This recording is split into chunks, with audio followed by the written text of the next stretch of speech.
the IAEA and implements the so-called additional protocol. Washington and the other members of the P5 should explain to Tehran why it is in fact better off without a nuclear arsenal, both because some of its neighbors might follow suit and because possessing an actual nuclear arsenal would make it more likely to be a suspect if some terrorist group ever acquired and used a bomb. And Washington should also be willing to begin wide-ranging discussions on broader regional security issues, such as Afghanistan, where American and Iranian interests might actually overlap. Given the legacy of suspicion on both sides, as well as deep internal divisions, none of this is going to be easy. But this course makes far more sense than another war or another 30 years of confrontation. And given that the United States and its allies are far stronger and far more secure than Iran, we can pursue this course without worrying that our security is going to be at risk. Lastly, if this approach fails, and Iran does someday end up testing a nuclear weapon, we can in fact rely on a policy of containment which worked well against the far more powerful Soviet Union. Let's not forget, after all, who won the Cold War. Most groups in the lobby won't like this advice, and we should expect them to continue to beat the drums for war on occasion. Remember, the neocons began lobbying for war with Iraq in the mid-1990s, and their efforts finally succeeded in 2003.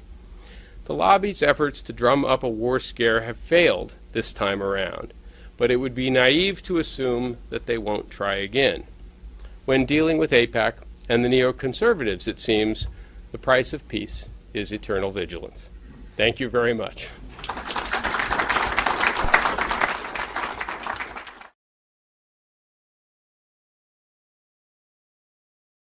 I did have one question that I wanted to have you respond to before we open it up. You mentioned that American intelligence estimates said one thing, while the rhetoric that we heard from Israeli politicians was completely different. Yet it seemed that it was what was going on in the Israeli political discourse that was reported here, which was elevating or decreasing the drums for war. When generals came out recently and said, well, you know, we think Iran is a rational actor, we're not as crazy about this as our prime minister is, it seemed that confrontation was less likely.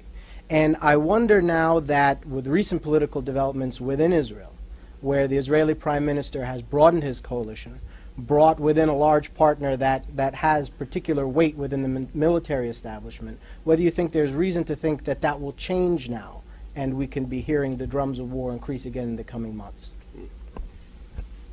I actually haven't the slightest idea what the implications of the revised Israeli governing coalition are, and I've spent some time in the last sort of 2 days reading commentary both in Israel and elsewhere on what the political significance of all this means, and I think the safe conclusion is that nobody really knows. You get people who believe that Netanyahu, by creating what is now the largest governing coalition in Israeli history, is now free to do whatever he wants, and that the Kadima leader, Mofaz, is essentially on board, even though he has previously been a skeptic, at least at certain times, about the possibility of a war. You have other commentators who say, in fact, no, it's exactly the opposite.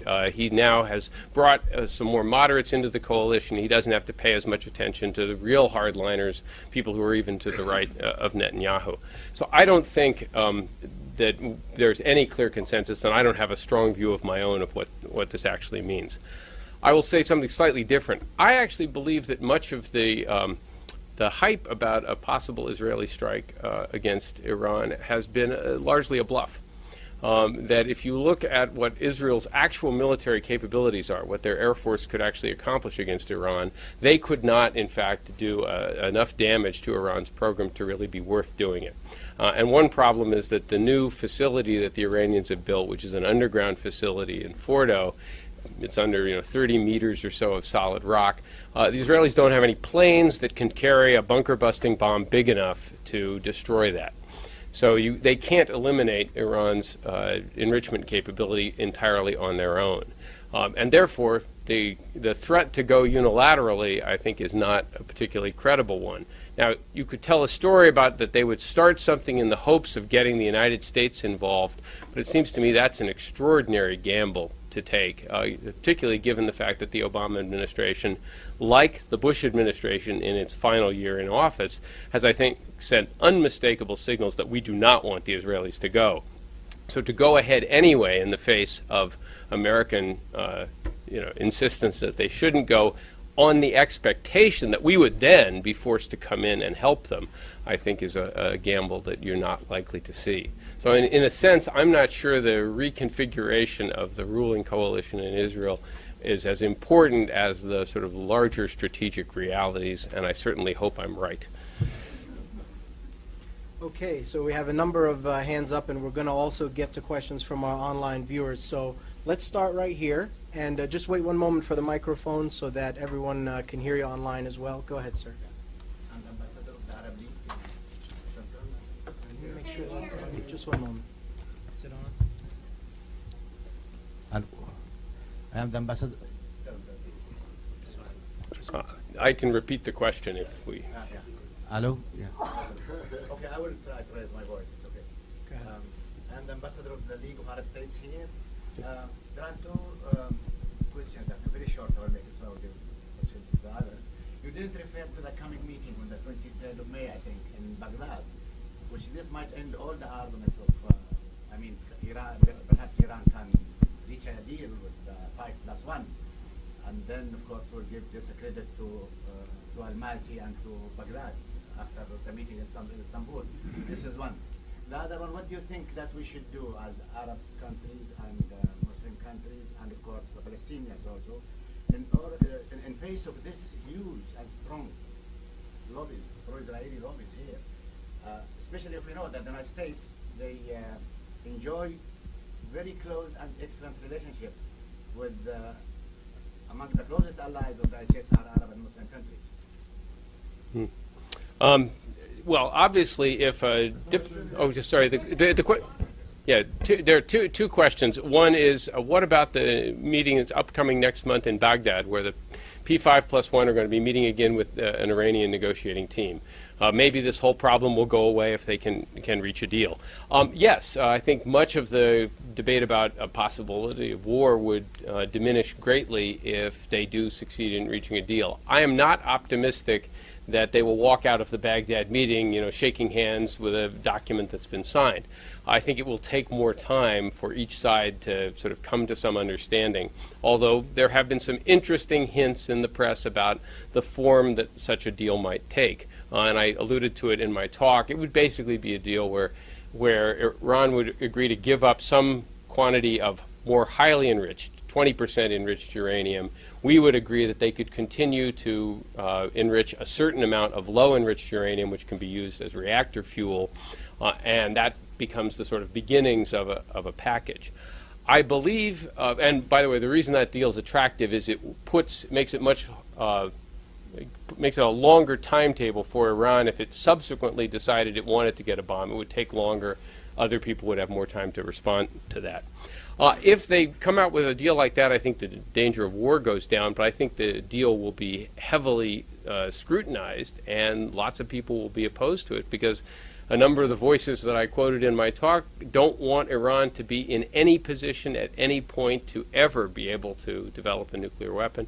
And frankly, I think that's simply unrealistic. We live in a world where lots of countries, including countries that have really primitive economies like North Korea, have been able to develop nuclear weapons. It's simply impossible to make it impossible for countries with a reasonable degree of technical facility to do that. The second question was, what can Arab states, the Palestinians, and others do about the impact of the Israel lobby in the United States? Everything that, well, if I had a quick and easy answer to that, I'd really be a genius, but I don't. It's very powerful interest groups, and the way our country operates, well-organized interest groups like the National Rifle Association, the Farm Lobby, and the Israel Lobby are difficult to counter.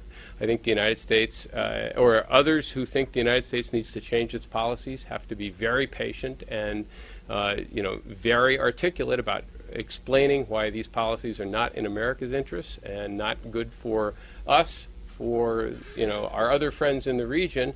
And I think if there's a chance of a real shift is that there is slowly starting to be more of a debate within the pro-Israel community here in the United States, where I think more and more people are beginning to understand that the policies that groups like AIPAC have been pushing are actually not good for the United States, but also not good for Israel either.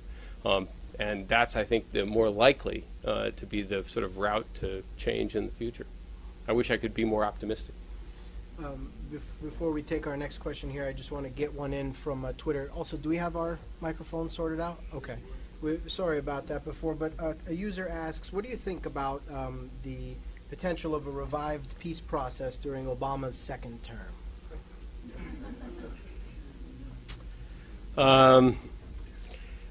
Well, there's certainly a case to be made for that. The sort of standard conventional wisdom has always been that when presidents get a second term, then when they no longer have to worry about re-election, they're willing to be somewhat bolder in doing this. And for example, you did see President Bush do a sort of half-hearted series of gestures towards the peace process in his second term.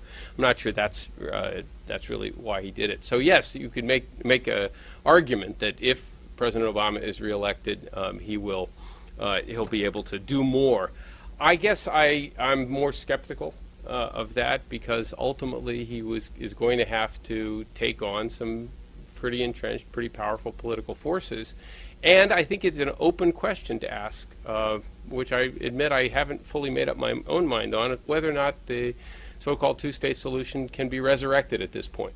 I think maybe if you had, real visionaries on all sides and an American administration that was willing to make that a very serious foreign policy priority, then you might be able to pull it off. But absent that, I don't think that's likely to happen. And I guess after the experiences of the first term, I'm not as confident as I was, say, in 2009, that something might change. Now, if you want a slightly more optimistic interpretation, you could say that presidents also learn in their first term, and they learn some things that they might have done differently. And so you could imagine a second term President Obama saying, okay, now that I've got this Iranian, let's assume that there's some kind of progress made on the Iranian issue. Then he comes back, I said back in 2009, 2 states for 2 peoples. I went to Cairo, I meant it. We really need to do something about this. And so I'm going to go back to the region. I'm going to give a talk in Jerusalem. I'm going to explain this to the Israeli people, what my position is. I'm going to give a talk somewhere else in the Arab world to explain what my position is, and I'm really going to make this a priority. I've sort of solved the other things I needed to deal with. I've gotten us out of Iraq, I'm getting us out of Afghanistan, and this will be my last big foreign policy push. And I made some mistakes back in 2009. I've learned from those mistakes, and I'm going to do it a little bit differently next time around. I could see something like that happening. I think you might also have to put some new people in charge in various key positions to pull that off. But I can't rule it out. And I am by nature an optimist. Let's go to the other side of the room back there, and then we'll come across this way. My name is Syed Arkat, and my question to you, actually you've mentioned, can you hear me? Yeah. Okay. My question to you is quite simple.